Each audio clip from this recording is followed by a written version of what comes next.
You've restricted your calories to the point of hunger, and you're a familiar face at the gym, but you're still struggling with unwanted weight. Could sleep be the answer? Stay tuned to learn more about maintaining a healthy weight by improving your sleep. I'm Dr.Vickie Petz Kasper. I practiced obstetrics and gynecology for 20 years until I landed on the other side of the sheets as a very sick patient. When my own body betrayed me, I took a handful of pills to manage my disease and another handful to counteract the side effects. My health was out of control. Through surgery, medications, and lots of prayers, I regained my strength only to face another diagnosis. My doctor challenged me to make radical changes through lifestyle medicine. Now I feel great and I want to help you make changes that make a difference.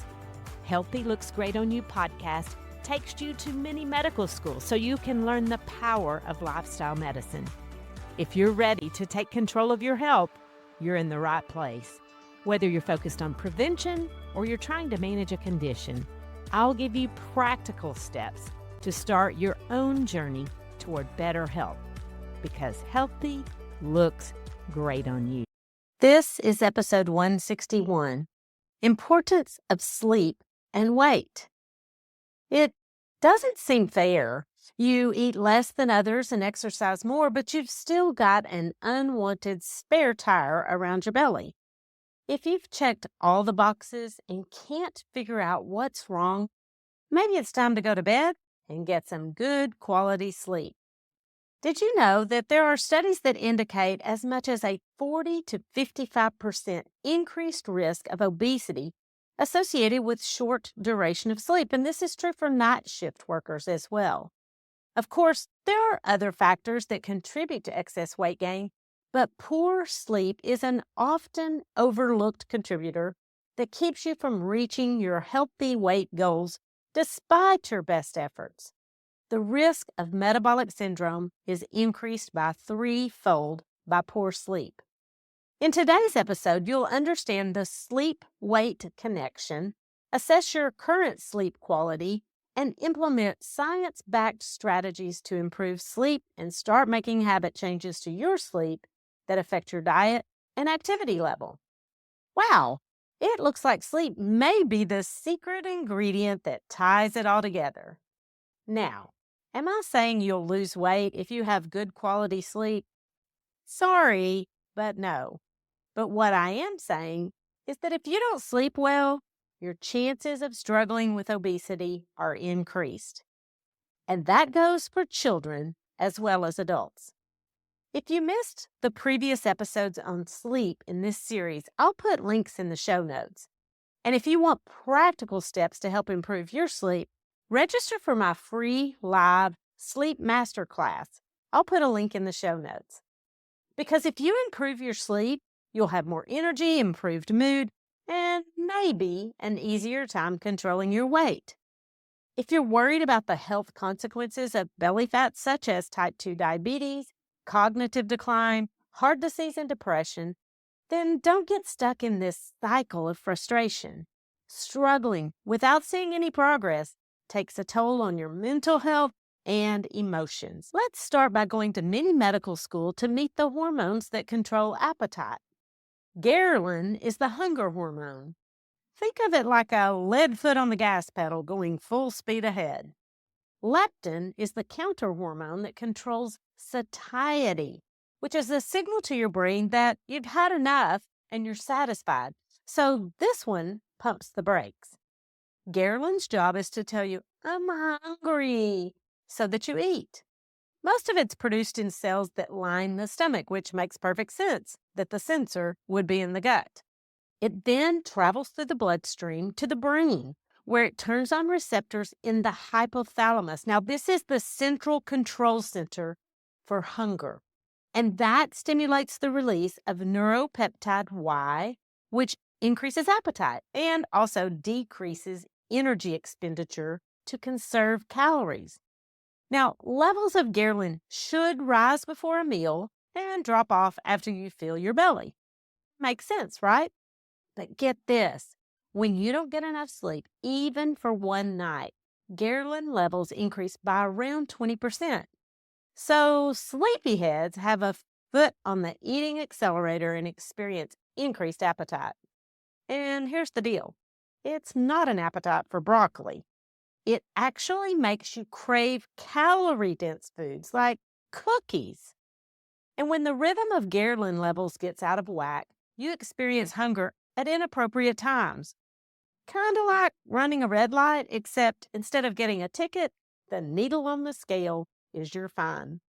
Not only does this create a situation like so many functions in the body, it creates a cycle. You don't sleep, so your body makes more ghrelin. More ghrelin means more hunger and more cravings. More calories means more weight gain. And guess what that can lead to? Poor sleep quality. Boom. The cycle feeds itself. Pardon the pun. If I could give you one piece of advice to help arrest this cycle, I'd say you need a regular sleep schedule. And yes, I know it's not easy. That's why I'm offering a free live sleep masterclass to help you get adequate sleep and maintain normal ghrelin levels to stabilize your hunger. Just go to my website, www.healthylooksgreatonyou.com, and in the search bar, type in free live. If you're trying to achieve a healthy weight, you absolutely need to eat whole food that's nutrient dense, and you need to increase your physical activity, but don't neglect a good night's sleep to balance hunger. Now, let's pump those brakes and talk about leptin. You probably aren't going to like this, but the word leptin comes from the Greek word leptos, meaning thin. And here's the deal. You can be thin and be very unhealthy. So anytime I talk about weight and health, the focus is on health. But the reality is that leptin is secreted by adipose tissue. So the more fat cells you have, the more leptin your body produces to try and control food intake. And like ghrelin, it travels through the bloodstream, crosses the blood-brain barrier, and binds to receptors in the hunger center, the hypothalamus. It depresses appetite and increases energy expenditure, which has a big impact on metabolism. Great. So what I'm saying is that if you have more fat cells, your body will produce more leptin and tell your brain enough is enough. Yeah, but that's only if things are working as designed. Lack of sleep can reduce leptin levels by 20%. So now you've got a compound effect of 20% more hunger hormone and 20% less fullness hormone, and you know what's bound to happen. Also, chronic sleep deprivation can contribute to leptin resistance, so that even when levels are normal or even high, the brain's sensitivity is decreased. So now the brain thinks you need more calories, and the drive to eat more calories usually sends you to the pantry for snack foods rather than a craving for fruits and vegetables. This hormone imbalance is a perfect storm for weight gain. All of this is an intricate part of the circadian rhythm. A system in equilibrium relies on consistent, good quality sleep, and not getting the Z's you need may sabotage your weight loss plan. One tip is to be sure and get morning light exposure. This helps make sure that your internal clock starts working properly, producing and secreting melatonin at the appropriate times. You see, the whole sleep cycle is regulated by melatonin, and melatonin secretion is controlled by light. So, exposure to light at night suppresses melatonin, and the normal rhythm is thrown out of balance by an irregular sleep schedule. But here's the deal. Melatonin also has an effect on metabolism. Melatonin is released from the pineal gland and it sends signals to the adrenal glands to regulate cortisol. The levels of cortisol are supposed to be highest first thing in the morning when you wake up, and that's why you're hungry. And you should eat a healthy carbohydrate breakfast like oatmeal. Levels are supposed to be lowest at night, but a poor sleep pattern can result in elevated cortisol levels in the evening, and that can cause an increased appetite, especially for foods high in fat and sugar. You know, the ones that taste yummy but aren't good for you. And of course, this is associated with increased belly fat, which is terrible for your health. It also interferes with glucose metabolism. And what can happen is a stress, eat, sleep cycle that is broken is really hard to fix. But wait, there are even more issues linked to weight and sleep. Sleep deprivation causes your body to be significantly less sensitive to insulin. If you want more information on type 2 diabetes and how insulin works to move sugar out of the bloodstream and into cells where it can be used, I'll put a link in the show notes to that episode. But when the body doesn't respond to insulin, the pancreas responds by cranking out more. This promotes weight gain in general, but belly fat in particular, and it increases the risk of type 2 diabetes. Another hormone affected by sleep and important in healthy weight is growth hormone. Most of it's released during deep sleep, so if your sleep quality is not good, then you never get to that deep sleep cycle, and therefore your body makes less growth hormone, which promotes fat burning, maintenance of lean muscle mass, and raises metabolism. So without enough growth hormone, you can maintain the same weight, but your body composition may shift towards a higher percentage of fat and less muscle. You might want to keep track of your sleep to evaluate how well you're sleeping.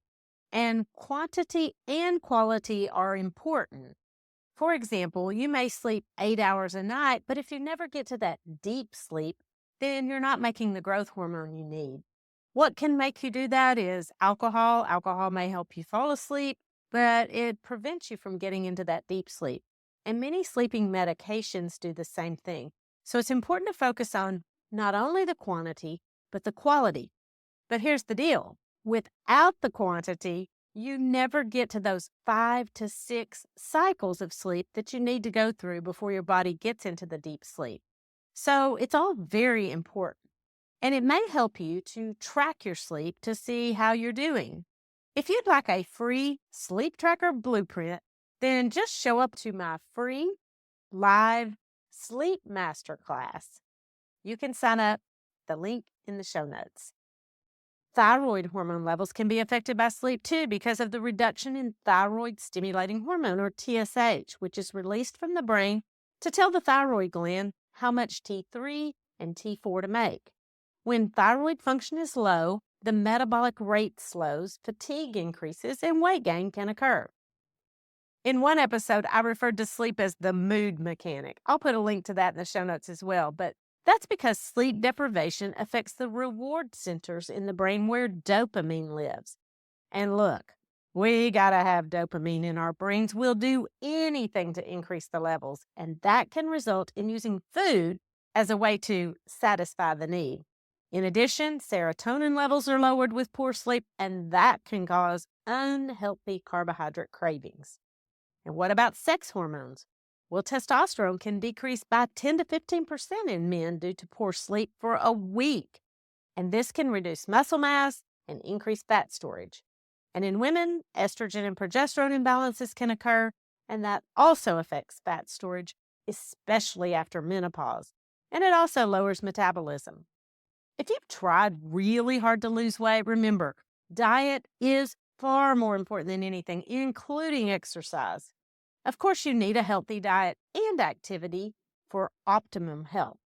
But healthy sleep should also be considered part of a healthy lifestyle.